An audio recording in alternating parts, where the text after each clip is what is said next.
Hello everyone. सो आज का हमारा टॉपिक है change of state of matter. Okay, तो इसके अंदर हमें क्या देखना है, मैटर जो है वो अपनी चेंज कैसे करता है स्टेट को। स्टेट कौन कौन सी होती है मैटर की? स्टेट होती है हमारी सॉलिड, लिक्विड एंड गैस। तो इन्हीं के अंदर हमें चेंजेस देखने होते हैं। ठीक है, तो अगर हम बात करें change of state of matter की, तो basically it is a physical change. ये कैसा चेंज होगा? आपका फिजिकल चेंज होगा जो आपको दिखाई देगा। ठीक है, दूसरी चीज इट इज रिवर्सिबल। रिवर्सिबल मतलब हम इनकी जो स्टेट है उनको इंटर कन्वर्ट कर सकते हैं। ठीक है, सॉलिड को लिक्विड में, लिक्विड को गैसेस में और सो ऑन। ठीक है, it is not involve any chemical makeup. यहाँ पर कोई भी chemical makeup means chemical reaction नहीं दिखेगी आपको। ये सिंपल चेंजेस होते हैं, इसमें केमिकल रिएक्शंस का कोई भी रोल नहीं होता है। ठीक है, कॉमन चेंजेस अगर हम बात करें तो कौन कौन से होंगे हमारे? नॉर्मली जो हम अपनी डे टू डे लाइफ में देखते हैं, melting, evaporation, condensation, freezing and so on. ठीक है, इसके अलावा भी होते हैं। तो बात करते हैं हम एक एक करके कि हमारे इन चेंजेस के अंदर क्या क्या देखने को मिलता है। पहली बात करते हैं हम हमारे चेंज ऑफ स्टेट की। तो चेंज ऑफ स्टेट अगर हम बात करें फर्स्ट मेल्टिंग के अंदर, तो मेल्टिंग के अंदर क्या होगा आपका? मेल्टिंग के अंदर बेसिकली आपका जो भी सॉलिड पार्टिकल है या सॉलिड मैटर है, they are converted into liquid.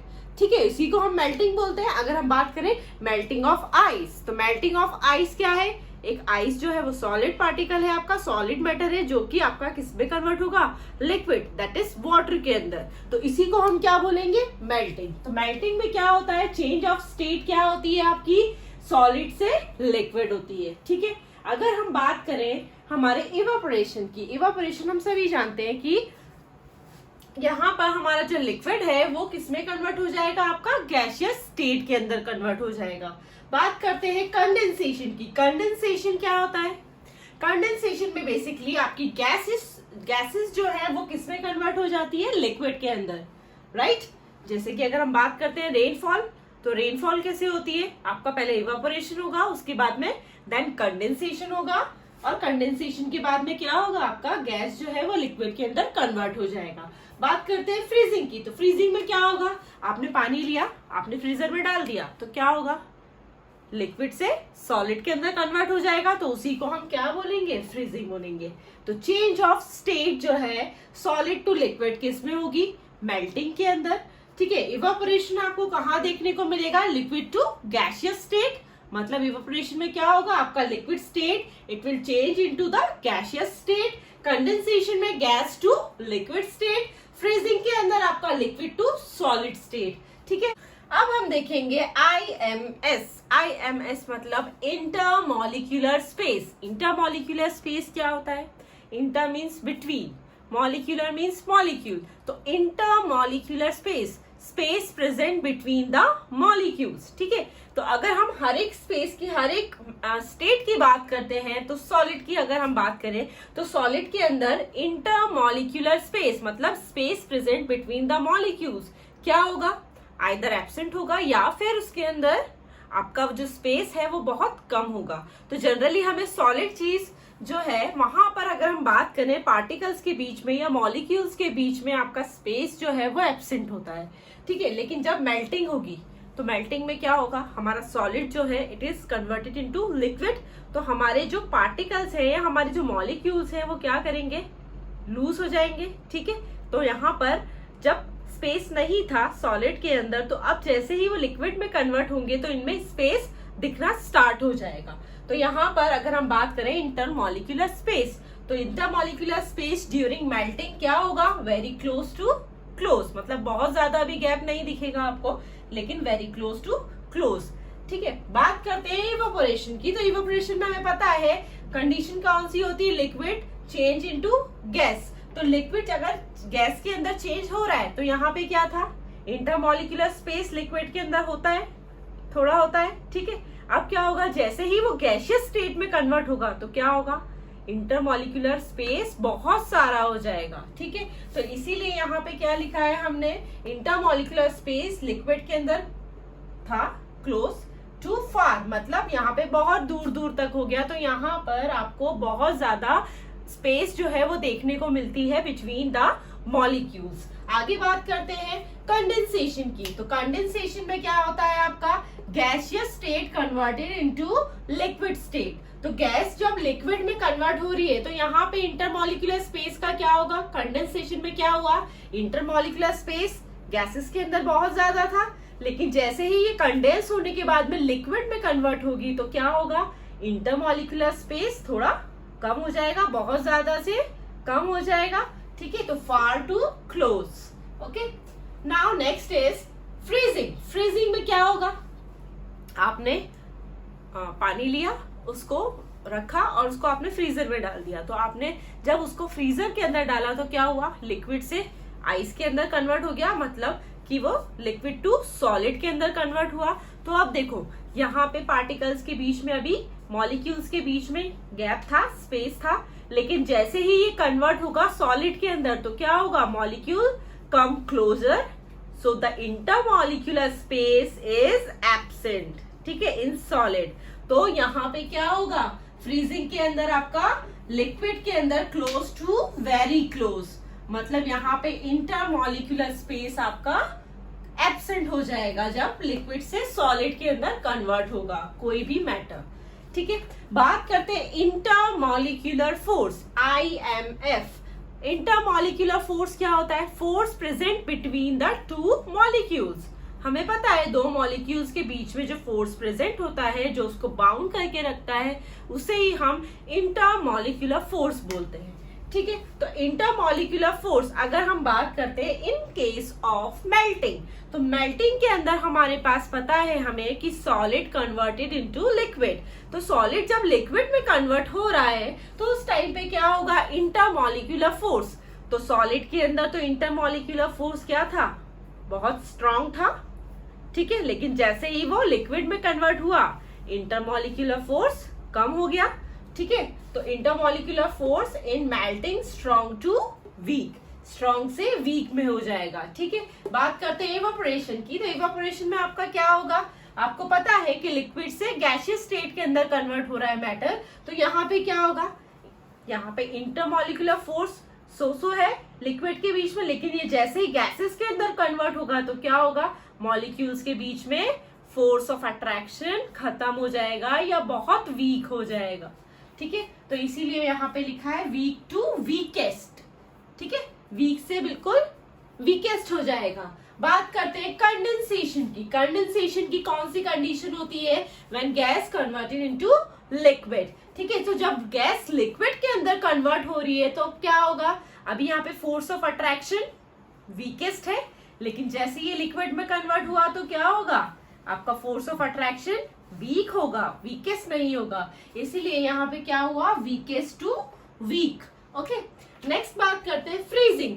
अब फ्रीजिंग के अंदर क्या होगा, लिक्विड को कन्वर्ट करना है सॉलिड में, तो जो इंटरमॉलिक्यूलर फोर्स है वो वीक होगा, और वीक से जैसे ही वो फ्रीज हुए इंटरमॉलिक्यूलर फोर्स जो है between the molecules they get strong. क्यों, क्योंकि पार्टिकल्स जो है जैसे ही हम सॉलिड के अंदर कन्वर्ट करेंगे तो पार्टिकल्स कम क्लोजर और molecules come closer to each other. इसीलिए यहाँ पर जो हमारा इंटरमॉलिक्यूलर फोर्स होता है वो आपका वीक टू स्ट्रॉन्ग हो जाता है। Clear. Last and important point, movement of molecule. अब आप ये चीज आराम से बता सकते हो अगर आपको मूवमेंट पता है मॉलिक्यूल्स का सॉलिड, लिक्विड और गैसेस के अंदर। तो बात करते हैं मेल्टिंग की केस में। तो मेल्टिंग के केस में क्या हुआ, सॉलिड जो है वो लिक्विड में कन्वर्ट हो रहा है आपका, तो मूवमेंट ऑफ मॉलिक्यूल कैसा होगा, सॉलिड के अंदर तो हमें पता है कि स्पेस ही प्रेजेंट नहीं होता, तो मॉलिक्यूल्स जो है वो अपनी ही ओन एक्सिस के ऊपर वाइब्रेट करते रहते हैं, लेकिन जैसे ही उनको स्पेस मिलेगी तो वो क्या करेंगे, दे स्टार्ट मूविंग। तो यहाँ पे वही होगा, पहले क्या हुआ, सॉलिड टू लिक्विड में कन्वर्ट हो रहा है, तो सॉलिड के अंदर they vibrate in their own axis. ठीक है, तो अपनी ही एक्सिस के ऊपर वो वाइब्रेट कर रहे हैं, लेकिन जैसे ही उनको स्पेस मिला तो यहाँ पे क्या होगा, दे स्टार्ट मूविंग। ठीक है, बहुत ज्यादा मूवमेंट नहीं होगा, जब सॉलिड टू लिक्विड होगा मूव तो बहुत ज्यादा मूवमेंट नहीं होगा, लेकिन एज कंपेयर टू सॉलिड अगर देखें तो हाँ मूवमेंट होगा। अगर हम एक आइस क्यूब को देखें और एक हम लिक्विड देखें वाटर को, तो मूवमेंट जो है ज्यादा किसका दिखेगा आपको, लिक्विड स्टेट में इजीली दिखेगा। जबकि सॉलिड स्टेट के अंदर क्या होता है, हमारे जो मॉलिक्यूल्स हैं वो काफी आपस में बाउंड होते हैं, जिसकी वजह से वो मूव नहीं कर पाते। इसका एक और रीजन अगर हम बात करें तो क्या हो सकता है, काइनेटिक मॉलिक्यूलर थ्योरी, है ना, जिसमें हमने काइनेटिक एनर्जी की बात की थी। तो काइनेटिक एनर्जी क्या होगा, जब भी किसी पार्टिकल्स को हम मूव कराते हैं तो उसको हम क्या देंगे, दे पॉसेस सम एनर्जी, उसी को हम क्या बोलते हैं, काइनेटिक एनर्जी। तो यहाँ पे क्या होगा, काइनेटिक एनर्जी इंक्रीज हो जाएगी। लेकिन जैसे सॉलिड की अगर हम बात करें तो काइनेटिक एनर्जी डिक्रीज हो जाएगी, क्योंकि मॉलिक्यूल्स का मूवमेंट ही नहीं हो रहा है। बात करते हैं इवापोरेशन की। इवापोरेशन में हमने देखा कि लिक्विड से गैसियस स्टेट कन्वर्ट होती है। तो यहाँ पर भी अगर हम बात करें मूवमेंट ऑफ मॉलिक्यूल्स का, तो मूवमेंट ऑफ मॉलिक्यूल्स कैसे होंगे, लिक्विड के अंदर तो नॉर्मली मूवमेंट आपको दिखेगा, ठीक है, एक प्लेस से दूसरी प्लेस तक, ठीक है। जैसे ही वो कन्वर्ट होगा आपका गैसियस स्टेट में, तो क्या होगा, रैंडम मूवमेंट स्टार्ट हो जाएगा। कभी गैसेस का मूवमेंट देखा है, रैंडम मूवमेंट होता है गैसेस का, ठीक है। तो यहाँ पे क्या होगा, moving state to random movement in all direction, किसी भी डायरेक्शन में वो जा सकते हैं। जनरली अगर हम इसकी बात करें तो हम जिगजैग मूवमेंट की बात करते हैं, वो आप यहाँ पर देखती हो गैसेस के लिए, ठीक है। Next condensation. कंडेंसेशन में क्या होगा, मूवमेंट ऑफ मॉलिक्यूल्स के अंदर देखो, कंडेंसेशन में क्या हो रहा है, gases converted into liquid state. तो यहाँ पे क्या होगा, गैसेस जब मूवमेंट करी तो यहाँ पे क्या था, फ्री मूवमेंट था या रैंडम मूवमेंट था। लेकिन जैसे ही वो लिक्विड के अंदर आई तो अब यहाँ पे क्या होगा, मूवमेंट कंडीशन हो जाएगी आपकी one direction to one state to different state, now condensation. Condensation के अंदर अगर हम मूवमेंट ऑफ मॉलिक्यूल की बात करते हैं तो यहाँ पे क्या होता है, कंडेंसेशन में गैस से लिक्विड स्टेट के अंदर कन्वर्ट किया जाता है। तो हमें पता है कि जो गैसियस स्टेट होती है वहां पर मॉलिक्यूल्स का रैंडम मूवमेंट होता है, ठीक है। लेकिन जैसे ही वो लिक्विड स्टेट में आ जाएंगे तो क्या होगा, पार्टिकल्स थोड़े पास में आएंगे या मॉलिक्यूल्स थोड़े पास में आ जाएंगे, और उसके बाद में उनका जो मूवमेंट है वो एक डायरेक्शन के अंदर हो जाएगा, ठीक है। तो यहाँ पर रैंडम मूवमेंट से हमारा नॉर्मल मूविंग कंडीशन के अंदर आ जाता है मॉलिक्यूल। नेक्स्ट बात करते हैं हमारी फ्रीजिंग की। तो फ्रीजिंग में मूवमेंट ऑफ मॉलिक्यूल की अगर हम बात करें तो वहां पे क्या होगा, आपने लिक्विड को किस में कन्वर्ट किया, सॉलिड के अंदर कन्वर्ट किया। तो लिक्विड के अंदर तो एक मूविंग कंडीशन थी, लेकिन जैसे जैसे आपका क्या हुआ, वो फ्रीजिंग कंडीशन में गया तो जो आपके मॉलिक्यूल्स है दे कम क्लोजर, ठीक है, जिसकी वजह से क्या होगा, आपके मूवमेंट के अंदर बैंड लग जाएगा और क्या हो जाएगा, आपका जो मूवमेंट था, मूविंग स्टेट थी, अब वहां पे जो पार्टिकल्स है या मॉलिक्यूल्स है वो फिर से क्या करेंगे, दे वाइब्रेट देयर ओन एक्सिस, ठीक है, अपनी ही एक्सिस के ऊपर वो वाइब्रेट करना स्टार्ट कर देंगे। अब इन सब के अंदर हमारी एनर्जी की अगर हम बात करें तो एनर्जी, अगर हम फ्रीजिंग की बात करते हैं तो फ्रीजिंग में क्या होगा, काइनेटिक एनर्जी जैसे ही ये कन्वर्ट होगा लिक्विड टू सॉलिड तो काइनेटिक एनर्जी क्या होगी, डिक्रीज हो जाएगी, तभी तो पार्टिकल्स क्लोज आएंगे। और जैसे ही हम काइनेटिक एनर्जी को इंक्रीज करते हैं पार्टिकल्स का मूवमेंट भी इंक्रीज हो जाता है, ठीक है। तो the next topic is law of conservation of mass. It was given by the Antoine Lavoisier. Antoine Lavoisier ने हम ये लॉ दिया था, ठीक है। अब इस लॉ के अकॉर्डिंग क्या होता है, सबसे पहले एक नॉर्मल सी चीज को समझते हैं कि अगर हमें एक स्टेट को चेंज करना है, मतलब अगर मेरे पास पानी है, मुझे उस पानी को फ्रीज करना है, वाटर को फ्रीज करना है, तो मैं क्या करूंगी, मैंने 10 ग्राम वाटर लिया और 10 ग्राम वाटर को मैंने फ्रीज में रख दिया। तो जब मेरे पास में आइस क्यूब बनेगी तो वो भी कितने ग्राम की होगी, 10 ग्राम की होगी। इसका मतलब क्या हुआ, जब किसी मैटर की स्टेट चेंज हुई तो उसके अंदर मास में कोई भी चेंज नहीं आया। यही लॉ ये जो लॉ है ये हमें यही बताता है कि जब भी कोई स्टेट जो है वो मैटर की चेंज होती है तो इसके मास में कोई भी डिफरेंस नहीं दिखता है, ठीक है। The molecules in a substance remain the same when the substance change it's state. जब अपनी स्टेट को चेंज करेगा तब भी उसके अंदर जो उसका मास है वो सेम रहेगा। Mass of matter neither created nor destroy by any chemical reaction, ठीक है, किसी भी केमिकल रिएक्शन के टाइम पर आपका जो मास है वो चेंज नहीं होता है आपके जब भी स्टेट को चेंज किया जाता है। ठीक है, सपोज अगर मैं बात करती हूँ कि मेरे पास में मैग्नीशियम है, मैग्नीशियम जब रिएक्ट करेगा ऑक्सीजन के साथ में तो it gives magnesium oxide, magnesium oxide. ठीक है, तो अगर मैं बात करूं, मैंने यहाँ पे 2 ग्राम लिया है, 2 ग्राम मैग्नीशियम लिया है और मैंने 3 ग्राम ऑक्सीजन लिया है।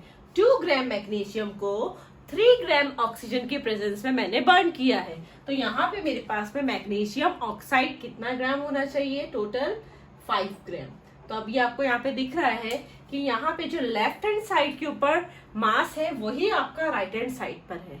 ठीक है, तो इसका मतलब क्या हुआ हमारा कि मास में कोई चेंज नहीं आया, जबकि यहाँ पर हमारी स्टेट के अंदर चेंजेस आ गए। अगर हम बात करें नाइट्रोजन की, तो nitrogen and hydrogen it gives ammonia. ठीक है, NH3 होता है हमारा अमोनिया। तो यहाँ पे अगर मैं बात करूं कि 2 मॉलिक्यूल्स जो है मेरे, या 2 ग्राम, नॉर्मली हम मास की बात करें तो 2 ग्राम जो है वो 6 ग्राम के साथ में कंबाइन होकर आपका टोटल कितना ग्राम देगा? 8 ग्राम। ठीक है, तो यहाँ पे लेफ्ट हैंड साइड पे जो सब्सटेंस है हमारे, राइट हैंड साइड के ऊपर भी सेम मास को फॉलो करेंगे। जितना लेफ्ट हैंड साइड पे होगा उतना ही राइट हैंड साइड पे होगा, इसीलिए इनके लॉ का नाम है कंजर्वेशन ऑफ मास। ठीक है, बेसिकली अगर हम बात करें कि ये जो लॉ था ये हर किसी चीज पे एप्लीकेबल नहीं था। मिलते हैं नेक्स्ट एक नई वीडियो के साथ में। Thank you everyone.